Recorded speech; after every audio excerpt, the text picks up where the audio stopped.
శ్రావణ మాసంలో శివ పార్వతులు త్రిశూలం కలలో కనిపిస్తే ఇలా జరగడం గ్యారంటీ.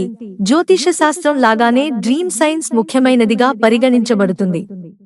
రాత్రి నిద్రలోకి జారుకునే వచ్చే ఒక్కో కలకి ఒక్కో అర్థం ఉంటుందని స్వప్న శాస్త్రం చెబుతోంది. ఇది భవిష్యత్తులో జరిగే సంఘటనలను సూచిస్తుందని భావిస్తున్నారు. కలలో భగవంతుడిని, దేవాలయాన్ని చూడటం శుభప్రదంగా భావిస్తారు. ప్రతి మనిషికి నిద్రలో కలలు వస్తుంటాయి. జీవితంలో కలలకు ప్రత్యేక ప్రాముఖ్యత ఉంటుంది. కలలు భవిష్యత్తులో జరిగే సంఘటనలకు ఆధారమని డ్రీమ్ సైన్స్ చెబుతోంది. కొన్ని కలలు మన మనస్సులపై తీవ్ర ప్రభావాన్ని చూపుతాయి.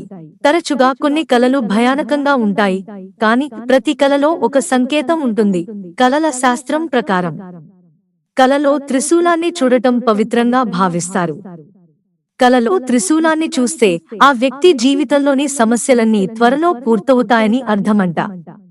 అలాగే అతని జీవితంలో సంతోషం వస్తుందనడానికి సంకేతం. కలలో శివలింగాన్ని చూడటం చాలా పవిత్రంగా భావిస్తారు. మీరు కలలో శివలింగాన్ని చూస్తే మీరు మీ కెరీర్లో మంచి విజయాన్ని పొందుతారని సూచిస్తుందంట.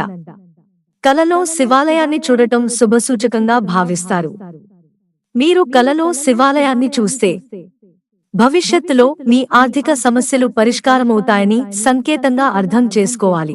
స్వప్న శాస్త్రం ప్రకారం ఒక వ్యక్తి కలలో శివుడు మరియు పార్వతీమాతను కలిసి చూస్తే అతని జీవితంలోని అన్ని సమస్యలు పరిష్కారమవుతాయని సూచిస్తుంది.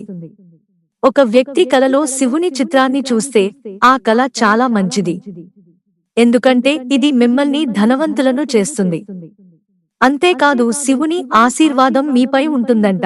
కాబట్టి కలలో శివుడికి సంబంధించిన ఏదైనా కనిపిస్తే దాన్ని శుభసూచకంగా భావించాలి, ఎందుకంటే ఇది మీ భవిష్యత్తులో మంచి జరగడానికి దారితీస్తుంది. ఇక శివలింగానికి అభిషేకం చేస్తున్నట్లు కల వస్తే ఆ పరమ శివుని అనుగ్రహం మీపై ఉన్నట్లేనని స్వప్న శాస్త్రం చెబుతోంది. మిత్రులారా, ఛానల్ సబ్స్క్రైబ్ చేసుకోవడం మర్చిపోకండి. ధన్యవాదాలు.